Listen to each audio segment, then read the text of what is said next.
The morning mist hung low over Windsor Castle as Prince William stood at the window of his private study, watching the groundskeepers tend to the perfectly manicured gardens below. His hands trembled slightly as he held the official letter that had arrived just hours earlier. The words seemed to blur together on the page, but their meaning was crystal clear. Everything was about to change. Catherine entered the room quietly, carrying 2 cups of tea on a silver tray. She had learned to read her husband's moods over their years together, and today something felt different. The way his shoulders tensed, the way he gripped the letter, told her that this wasn't just another piece of royal correspondence. "What is it, William?" she asked, setting the tray down on the mahogany desk that had belonged to his grandfather. Her voice carried that gentle concern that had comforted him through countless difficult moments since they first met at university. William turned slowly, his blue eyes reflecting a mixture of determination and sorrow. "It's from the Commonwealth Council," he said, his voice barely above a whisper. "They're requesting our presence in Australia for an extended diplomatic mission. Not just a visit, Catherine. They want us to establish a permanent residence there for at least 2 years." Catherine felt her breath catch in her throat. Australia was beautiful, and they had wonderful memories from their previous visits, but this meant leaving everything behind. Their children's schools, their family, their friends, and most importantly, his grandmother, Queen Elizabeth, who at 96 was becoming increasingly frail. 2 years? Catherine repeated, sinking into the leather chair across from his desk. "But George is just settling into his new school, and Charlotte loves her art classes. And Louis." Her voice trailed off as she thought of their youngest, who had finally stopped asking when Daddy would come home from his royal duties. William moved to sit beside her, taking her hands in his. "I know. Believe me, I've been thinking about nothing else since I read this letter. But there's more, Catherine. The political situation in Australia is becoming delicate. There are growing calls for them to leave the Commonwealth entirely. The Prime Minister believes that having us there, visible and engaged, might help maintain the relationship." The weight of duty had always been heavy on William's shoulders, but this felt different. This wasn't just about ribbon cuttings and state dinners. This was about the future of the monarchy itself, about maintaining bonds that had existed for generations. Yet as he looked at his wife's face, he saw the same conflict he felt in his own heart. Catherine stood up and walked to the window, looking out at the same view that had comforted British royals for centuries. "What does your father think?" she asked, though she suspected she already knew the answer. "He believes it's our duty," William replied. "He says that sometimes sacrifice is required for the greater good of the crown and the Commonwealth. But Catherine, I've been thinking, what if we said no?" The words hung in the air between them like a confession. For a moment neither of them spoke. The idea of refusing a direct request from the Commonwealth Council was almost unthinkable for someone in William's position. Yet as they both contemplated what acceptance would mean, the possibility of refusal began to take shape. "The children have already lost so much of their childhood to royal obligations," Catherine said softly. "George can barely remember a time when photographers weren't following him to school. And now we'd be asking them to leave everything they know, to start over in a different country, just because it's convenient for politics." William joined her at the window, placing his arm around her waist. "I keep thinking about what my mother would have wanted," he said. "She always said that being a good parent was more important than being a perfect royal. But then I think about the responsibility, about all the people who depend on the monarchy for stability and tradition." The afternoon sun began to break through the morning clouds, casting long shadows across the castle grounds. In the distance they could see a group of tourists gathering at the gates, hoping for a glimpse of the royal family. These people had traveled from all over the world, drawn by the history and pageantry that William and Catherine represented. "There's something else," William said, his voice growing quieter. "The doctors. They've been more frequent in their visits to grandmother lately. They're not saying anything directly, but I can see it in their faces. I don't know how much time we have left with her." Catherine turned to face him fully, seeing the pain in his eyes. Queen Elizabeth had been more than a monarch to William. She had been a source of strength and wisdom throughout his life, especially after losing his mother at such a young age. The thought of being on the other side of the world if something happened to her was almost unbearable. "Maybe there's another way," Catherine suggested. "What if we proposed a compromise? A shorter mission, or perhaps alternating periods where one of us stays in Britain while the other fulfills the duties in Australia?" William shook his head. I already thought of that. The whole point is to show unity, to demonstrate that the royal family is committed to the Commonwealth. Half measures won't accomplish what they're hoping for. As the day wore on, they found themselves walking through the castle's ancient corridors, past portraits of William's ancestors who had faced their own impossible choices. Each painting seemed to watch them, as if the weight of history itself was pressing down on their decision. They paused in front of a portrait of King Edward VIII, who had abdicated the throne for love. He gave up everything, William murmured, and history has never quite forgiven him for it. But he chose love over duty, Catherine replied, and he lived with that choice for the rest of his life. The question is, what would we be choosing? And could we live with it? As evening approached, they returned to their private quarters, where their children were finishing their homework. George looked up from his mathematics textbook, his young face serious beyond his years. "Dad, why do you look so worried?" William knelt down beside his son, struggling to find the right words. How do you explain to a child that sometimes the world asks impossible things of you? How do you prepare them for a decision that could change everything they know about their lives? Sometimes, George, grown-ups have to make very difficult decisions, William said carefully. Decisions that affect not just our family, but many other people too. As the children settled in for the night, William and Catherine found themselves standing on their private balcony, looking out over the lights of Windsor. Tomorrow they would need to give their answer to the Commonwealth Council. Tonight they held each other close and wondered if they were about to make the most important decision of their lives. The next morning arrived with an unusual silence that seemed to blanket the entire castle. William had barely slept, spending most of the night pacing their bedroom while Catherine lay awake, staring at the ceiling. Both of them knew that today would mark a turning point, not just in their lives, but in the history of the British monarchy. Catherine was the first to break the silence as they sat at their breakfast table, the formal dining room feeling unusually intimate with just the two of them present. "I've been thinking about what you said yesterday about your mother," she began, her fingers wrapped around her coffee cup for warmth. "What do you think she would have done in this situation?" William looked up from his untouched plate of eggs and toast. "Diana was different," he said thoughtfully. "She was never bound by the same expectations that bind us.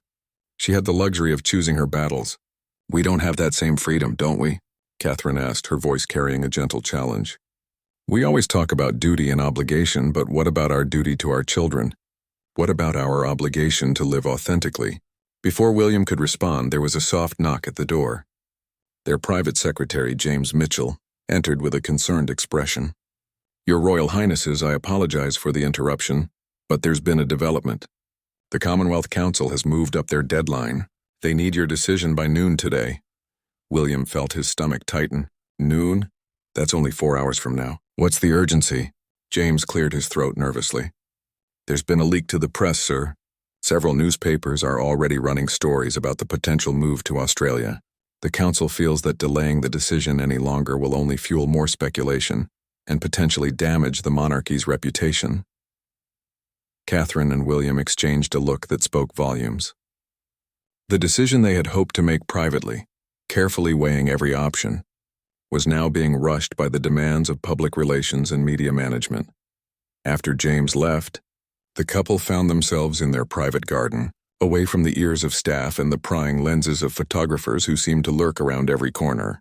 The roses that Catherine had planted during their first year at Windsor were in full bloom, a reminder of how much their lives had changed and grown since then. 4 hours, William said, running his hands through his hair. "How are we supposed to make a decision that will affect the next 2 years of our lives, our children's lives, in just 4 hours? Catherine knelt beside her roses, gently touching the petals of a particularly beautiful pink bloom. "Maybe we're overthinking this," she said quietly. "Maybe the answer has been in front of us all along and we've just been afraid to see it." "What do you mean?" She stood up, brushing the dirt from her hands. "I mean, what does your heart tell you, William? Not your sense of duty, not your training as a future king, but your heart as a father and a husband?" William was quiet for a long moment, watching a butterfly land on one of Catherine's roses.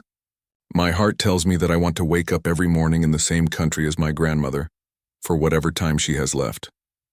My heart tells me that I want to see George perform in his school play next month, and I want to be there when Charlotte loses her first tooth." My heart tells me that some things are more important than politics and diplomacy. Catherine moved closer to him, taking his hands in hers. Then maybe we should listen to your heart. But the consequences, Catherine. If we refuse this mission, it could seriously damage relationships with Australia.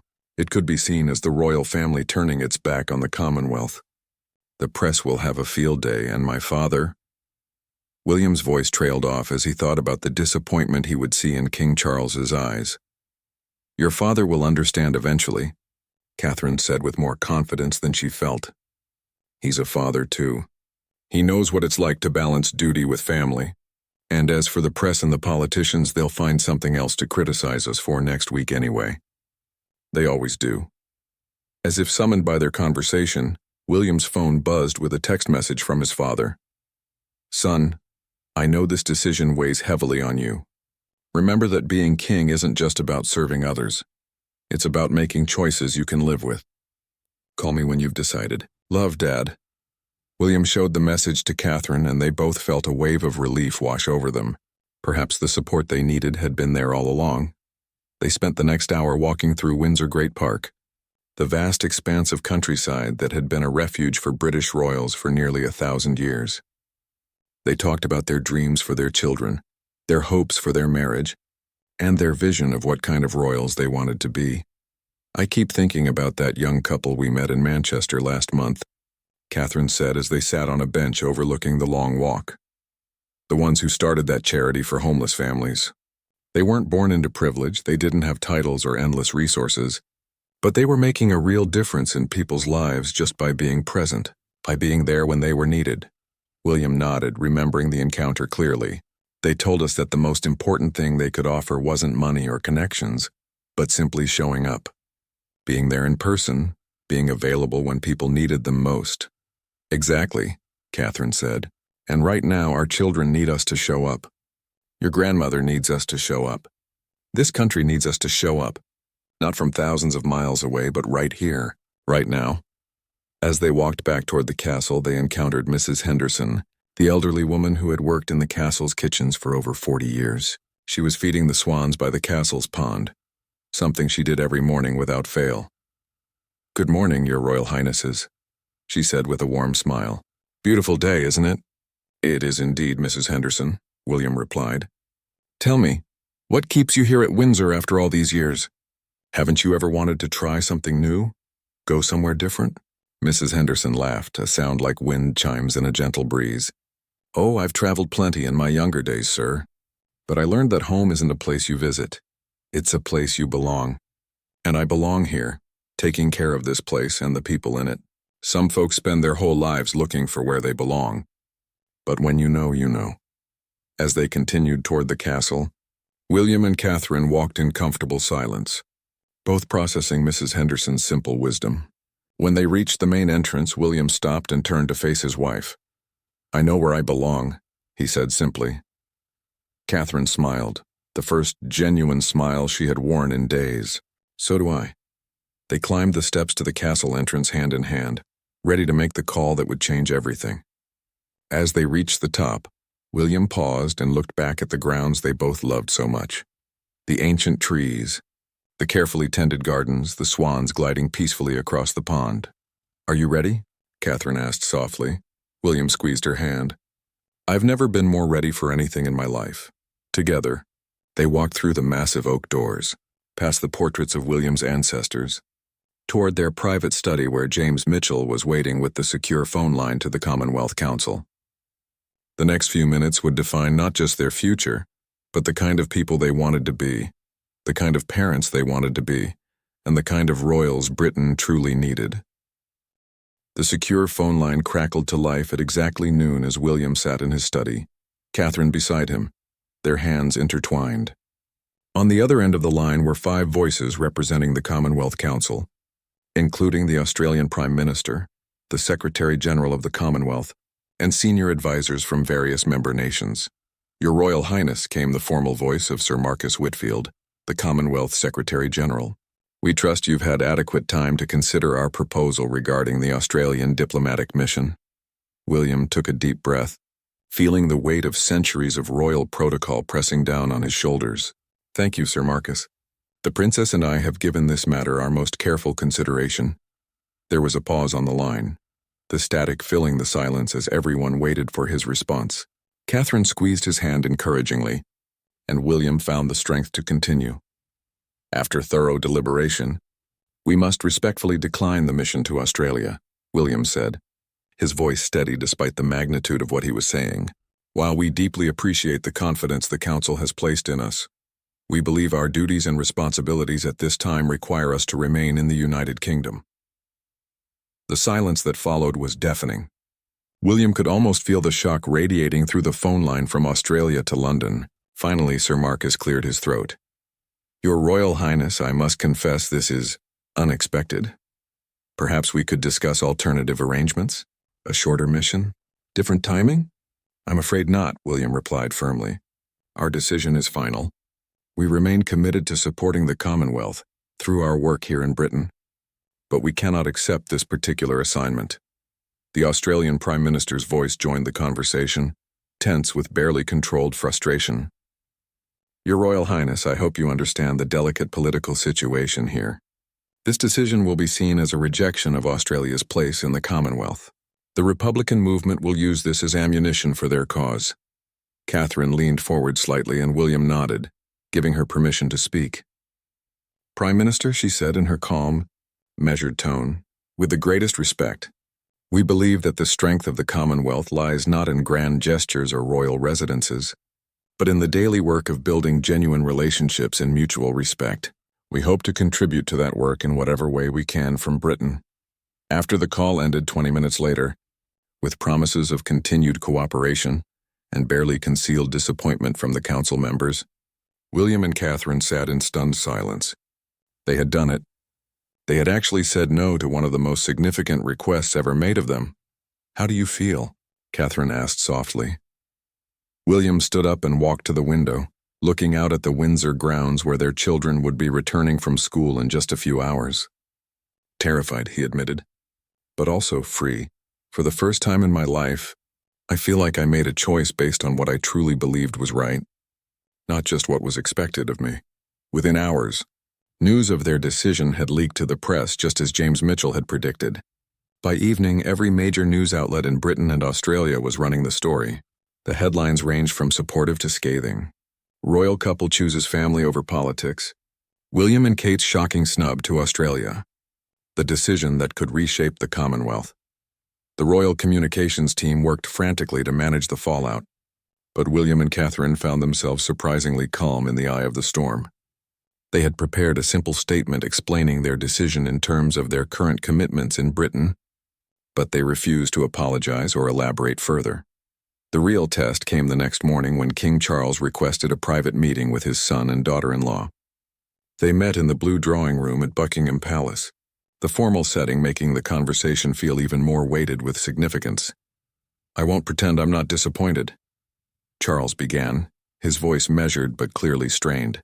"This decision has created significant diplomatic challenges that will take months, perhaps years, to resolve." William met his father's gaze directly. "I understand that, Dad.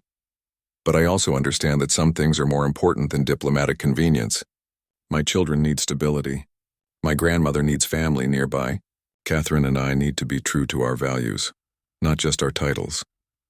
Charles was quiet for a long moment, studying his son's face.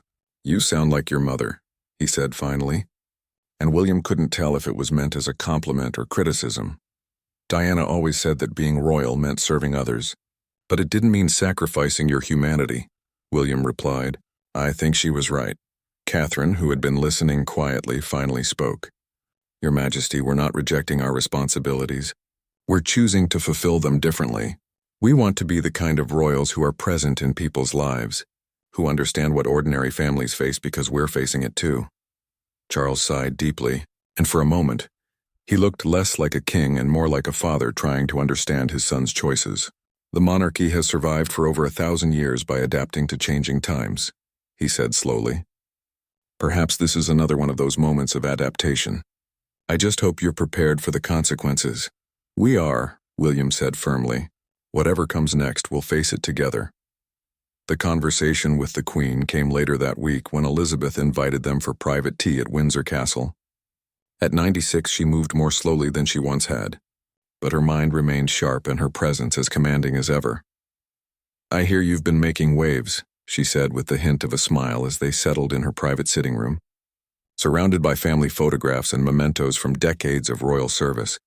"Grandmother, I hope you understand," William began, but she held up her hand to stop him. "My dear boy, do you think I've lived this long without learning the difference between duty and martyrdom?" she asked, her eyes twinkling with something that might have been amusement. "I spent 70 years putting the crown before everything else. I missed birthdays, anniversaries, school plays, and bedtime stories. I told myself it was necessary, and perhaps it was. But times change, and so should we." Catherine felt tears welling up in her eyes. "Ma'am, we were so worried you would be disappointed in us." "Disappointed?" The Queen laughed, a sound that filled the room with warmth. "My dear, I'm proud of you both. You've found a way to serve your country while staying true to your family. That's not disappointing, that's evolution." She leaned forward slightly, her voice becoming more serious. "The monarchy doesn't exist to serve politicians or diplomats. It exists to serve the people. And sometimes, the best way to serve the people is to show them that family matters, that being present for your children matters, that love and loyalty are more important than convenience and politics." As they prepared to leave, the Queen pulled William aside for a private word. "Your mother would be proud," she said simply. "She always believed that the royals should be more human, more accessible, more real. You're honoring her memory by making this choice."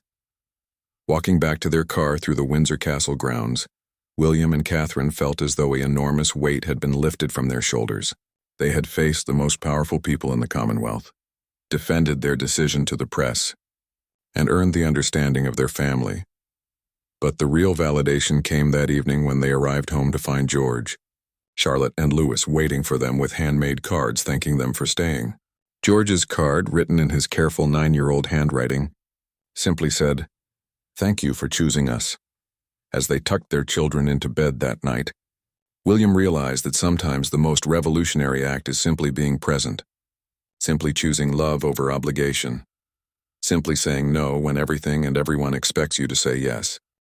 The weeks following their decision brought an unexpected transformation to William and Catherine's lives. With the weight of the Australia mission no longer hanging over them, they found themselves approaching their royal duties with renewed energy and purpose. But they also discovered that their choice had consequences they hadn't fully anticipated. The morning mail at Kensington Palace had tripled in size. Letters arrived daily from families across Britain and the Commonwealth, sharing their own stories of difficult choices between career and family. A single mother from Manchester wrote about turning down a promotion that would have required extensive travel, choosing instead to stay close to her aging parents. A military family from Scotland shared their decision to leave the armed forces, rather than face another deployment that would separate them from their young children.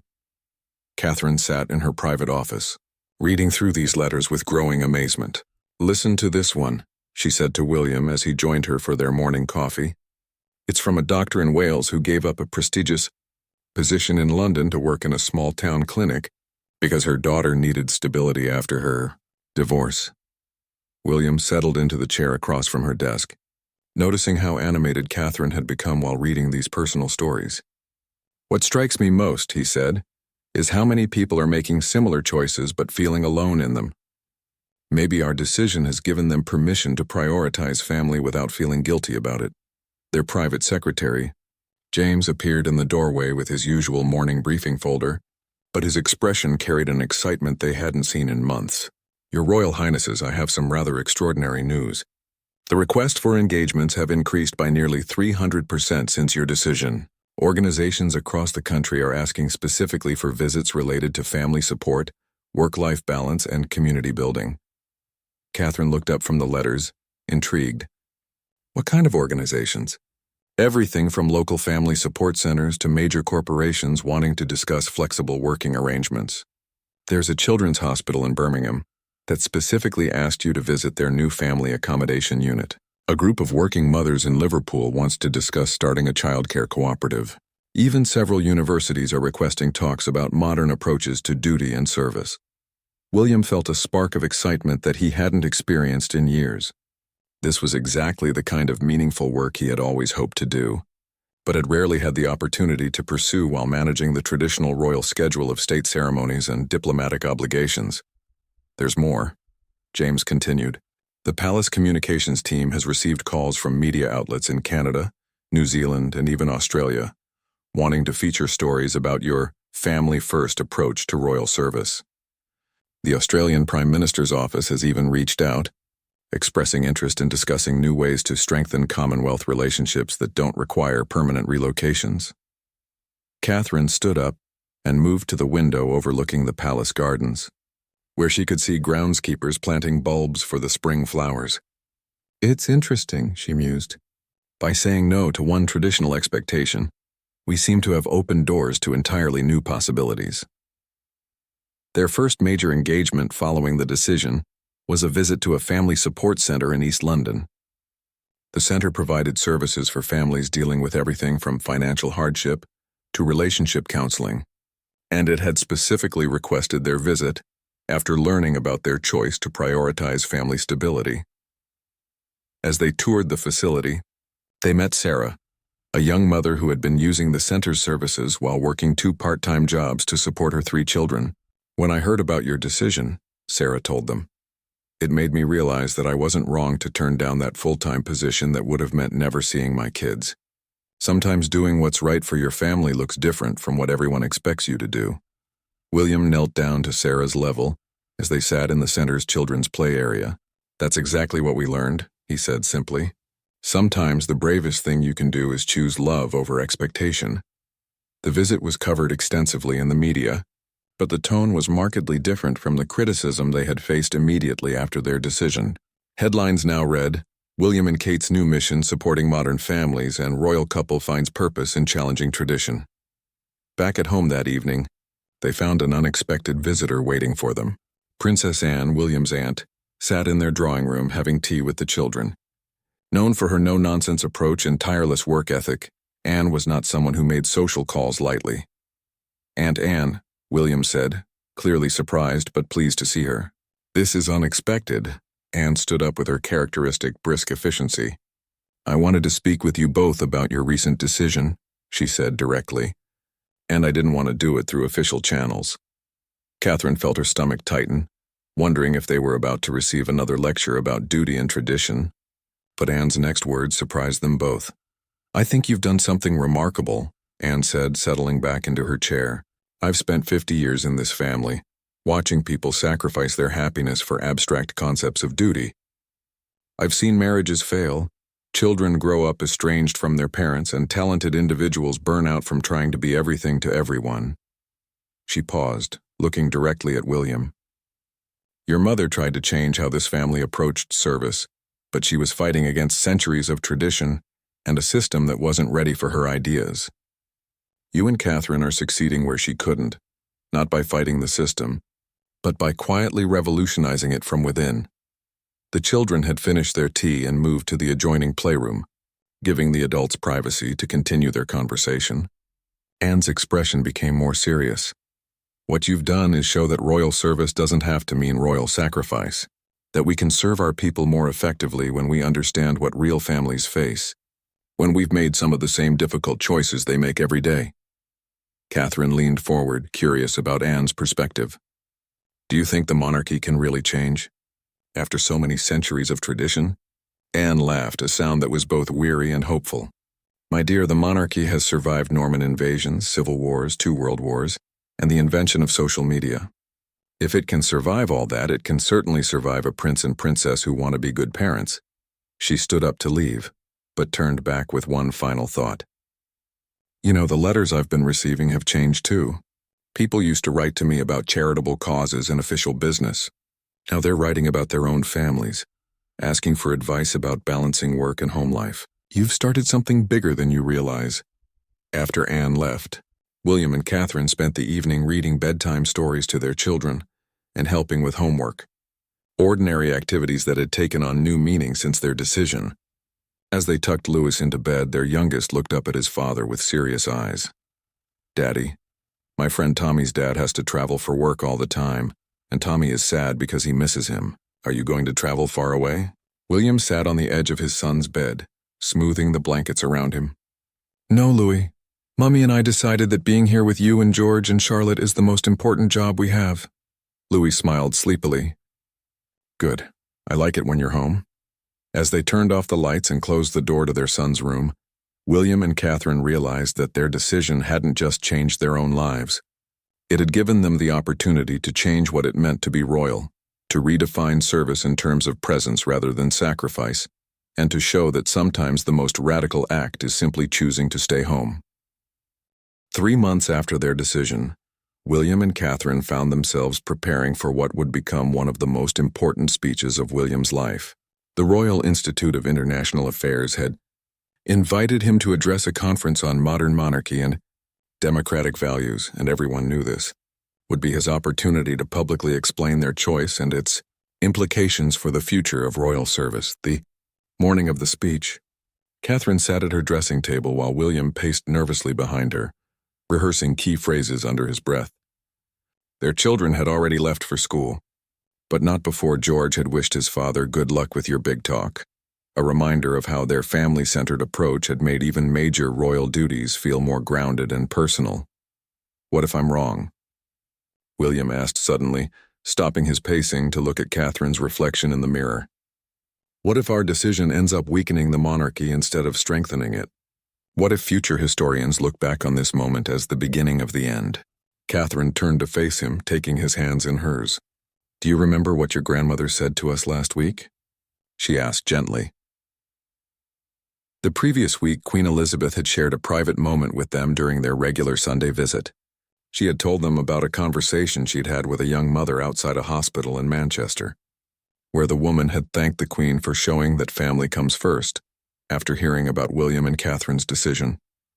The monarchy exists to serve the people, Catherine continued, echoing the Queen's words. And right now, the people need to see that it's possible to honor your responsibilities while also honoring your family. They need permission to make choices based on love rather than fear. The venue for the speech was packed with diplomats, academics, journalists, and representatives from Commonwealth nations. As William approached the podium, he could see familiar faces in the audience, including several members of the Commonwealth Council who had been involved in the Australia mission request. The atmosphere was charged with anticipation. Ladies and gentlemen, William began, his voice steady despite the magnitude of the moment.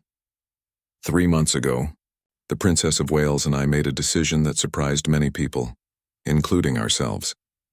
We chose to decline a significant diplomatic assignment that would have taken our family to Australia for 2 years. A murmur rippled through the audience, but William continued without pause. I want to talk to you today about why we made that choice, and what it means for the future of royal service in a modern democracy. For too long, we have operated under the assumption that duty requires sacrifice, that service means setting aside personal values and family needs for the greater good. But I believe we were wrong. He paused, looking out at the sea of faces, some skeptical, others intrigued. True service comes not from sacrificing our humanity, but from embracing it. How can we understand the challenges facing modern families if we don't face those challenges ourselves? How can we advocate for work-life balance if we don't practice it? How can we support children's welfare if we're not present for our own children? In the audience, Catherine watched as William's confidence grew with each word. This wasn't the formal, detached royal speaking style that had been drilled into him since childhood. This was William speaking from his heart about principles he had discovered through experience. The monarchy doesn't exist in isolation from the society it serves, William continued. It exists as part of that society, and it must evolve as society evolves.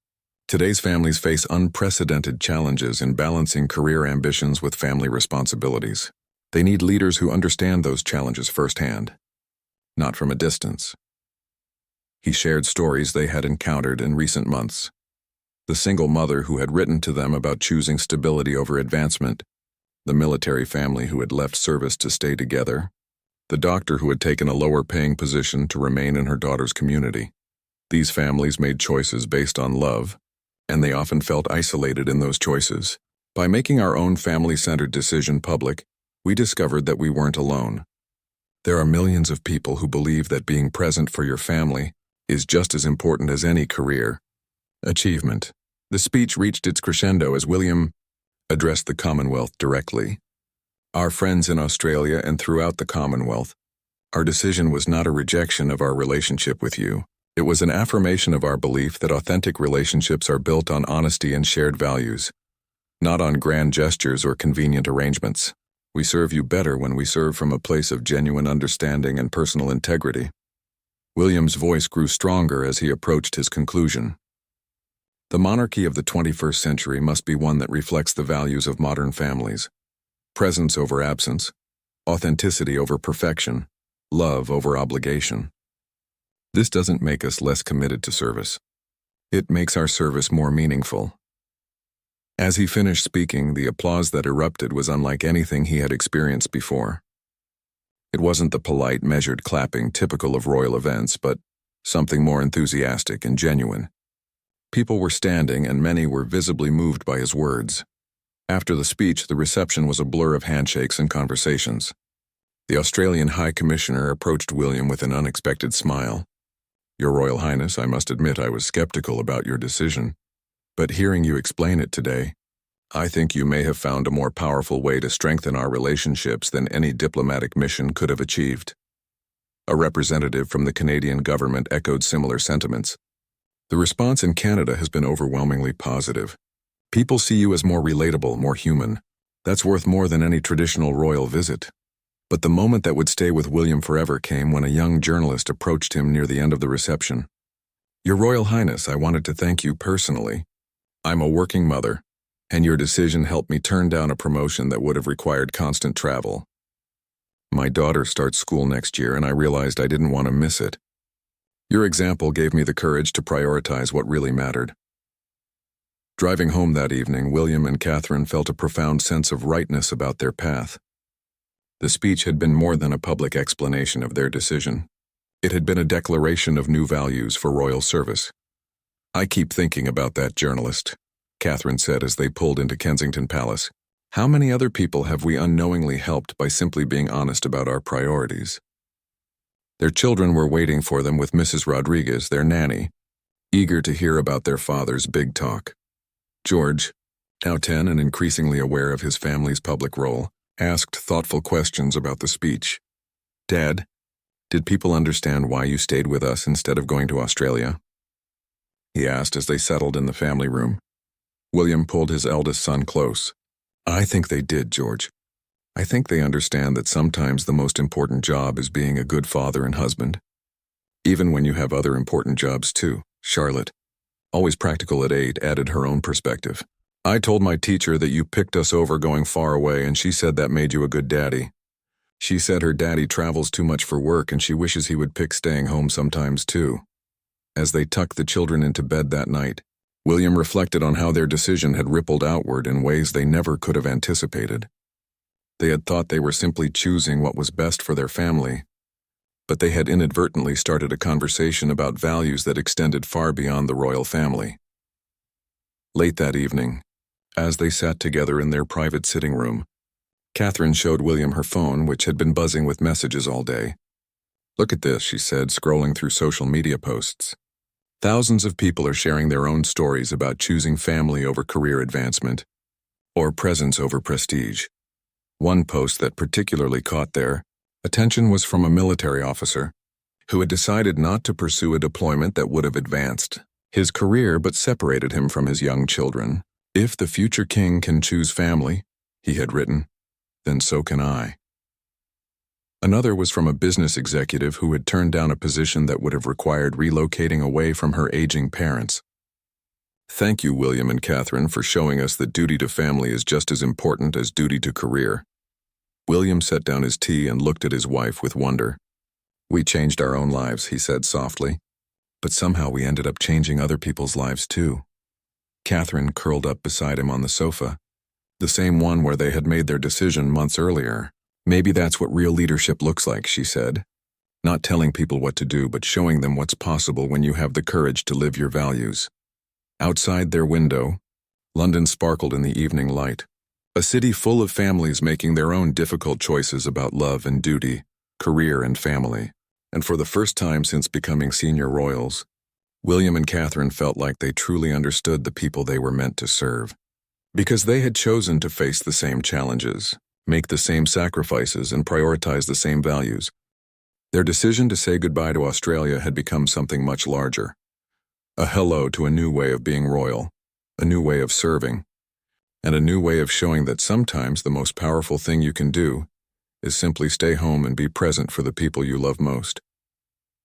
1 year after their decision to decline the Australia mission, William and Catherine found themselves in a place they never could have imagined. The morning sun streamed through the windows of their private study at Kensington Palace as they reviewed the impact assessment that their communications team had prepared for their first anniversary of what the media had dubbed the choice that changed. Everything. The numbers were staggering. Public approval ratings for the royal family had reached their highest levels in decades. More importantly, engagement with their charitable work had increased by over 400%, with particular growth in family-focused organizations and mental health initiatives. Catherine looked up from the report, shaking her head in amazement. Listen to this statistic. Workplace flexibility policies in British companies have increased by 60% this year, with many HR departments citing our decision as part of a cultural shift toward valuing work-life balance. William leaned back in his chair, processing the information. It's extraordinary, isn't it? We thought we were making a private family decision, but somehow it became a catalyst for broader social change. Their morning was interrupted by a video call from an unexpected source, the current Australian Prime Minister, who had replaced the previous one in a recent election. This new leader had campaigned partly on a platform of authentic relationships with the Commonwealth, directly inspired by William and Catherine's approach. Your Royal Highnesses, the Prime Minister began with a warm smile, I'm calling to personally thank you for the gift you gave Australia, even though it wasn't the gift we originally asked for. William and Catherine exchanged confused glances. I'm not sure I understand, William replied. Your decision sparked a national conversation here about what we really value in our relationships with Britain and the Commonwealth, the Prime Minister explained. Instead of focusing on symbolic gestures and formal protocols, we've started building genuine partnerships based on shared values and mutual respect. Our trade relationships have actually strengthened, our cultural exchanges have deepened, and public support for remaining in the Commonwealth has reached an all-time high, she continued. More than that, your example influenced our domestic politics. We've implemented new policies supporting working families, extended parental leave, and flexible working arrangements for government employees. You showed us that leadership means making principled choices even when they're difficult. After the call ended, William and Catherine sat in thoughtful silence.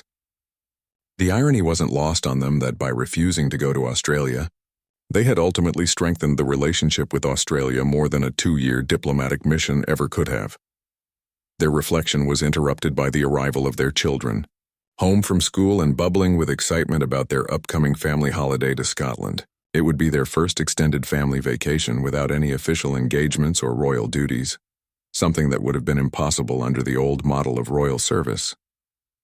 Mummy, Dad, guess what? Charlotte announced as she burst into the study.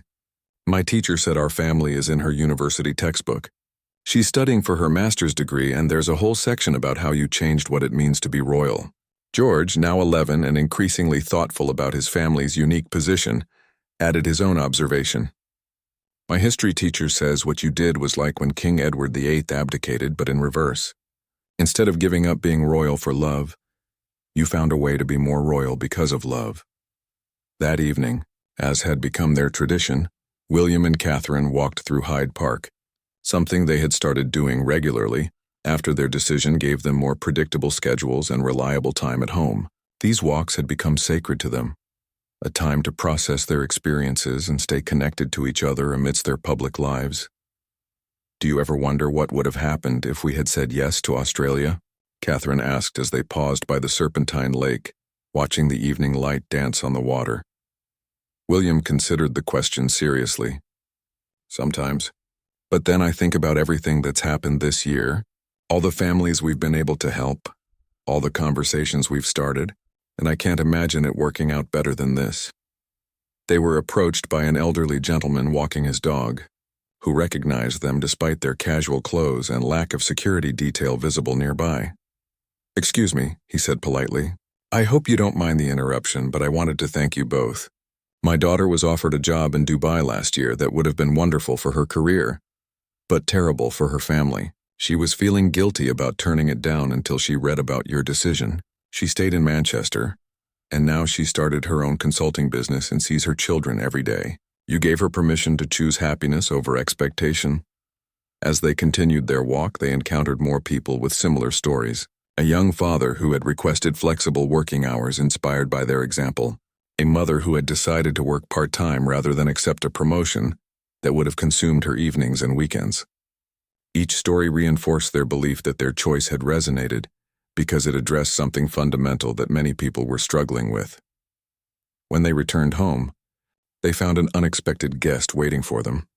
David Cameron, the former Prime Minister, who had become a family friend since leaving office. "I hope you don't mind the surprise visit," he said, "but I wanted to discuss something with you both. I've been asked to write a book about modern leadership, and I'd like to include a chapter about your decision and its impact." As they settled in their drawing room over tea, David explained his perspective. "What you did was demonstrate that the most powerful form of leadership isn't commanding others to sacrifice, but showing them how to make principled choices. You didn't tell people to prioritize family over career. You showed them it was possible and admirable to do so." He pulled out a notebook filled with research. "I've been studying the ripple effects of your decision, and it's remarkable. University courses on leadership now use your choice as a case study. Business schools are teaching about principled decision-making using your example. You've influenced policy discussions about parental leave, flexible working, and work-life balance across multiple countries." Catherine set down her teacup, still processing the magnitude of what David was describing. "We never intended for our personal decision to become a public example," she said. "We were just trying to do what felt right for our family." "And that's exactly why it was so powerful," David replied. "People could tell it was authentic. It wasn't a calculated political move or a public relations strategy. It was a real family making a real choice based on real values, and that authenticity gave other people permission to make similar choices in their own lives." Later that evening, as William and Catherine prepared for bed, they reflected on the unexpected journey their decision had taken them on. Their bedroom had become a sanctuary of normalcy, filled with family photos and children's artwork, a reminder of what they had chosen to protect. "Sometimes I think about that night a year ago when we made the decision," Catherine said as she brushed her hair. "We were so afraid of disappointing people, so worried about the consequences." William joined her at the window, looking out at the London skyline. "The consequences turned out to be bigger than we feared, but in completely the opposite way than we expected. Instead of weakening our service, it strengthened it. Instead of disappointing people, we gave them hope." As they settled into bed, William's phone buzzed with a text message from his grandmother. "Saw the anniversary coverage on the news tonight. Your grandfather would have been proud. He always said the Crown's greatest strength was its ability to adapt. Sleep well, my dears." Catherine smiled as William showed her the message. "A year ago, we were afraid we were damaging the monarchy. Now it feels like we're helping it evolve. Maybe that's what each generation of royals is supposed to do," William mused. "Not just preserve tradition, but help it grow into something that serves the needs of their time." Outside their window, London slept peacefully, a city full of families who are making their own choices about love and duty, career and family, tradition and change. And in Kensington Palace, a prince and princess who had dared to choose love over expectation, presence over protocol, and authenticity over obligation, slept soundly, knowing that sometimes the most revolutionary act is simply being true to your values, no matter the cost. Their goodbye to Australia had become a hello to a new way of being royal, a new way of serving, and a new way of showing the world that duty and love don't have to be in conflict. They had discovered that the strongest moments sometimes come not from grand gestures, but from quiet choices made with integrity and courage. And in choosing to stay home, they had somehow found a way to touch hearts and change lives across the globe.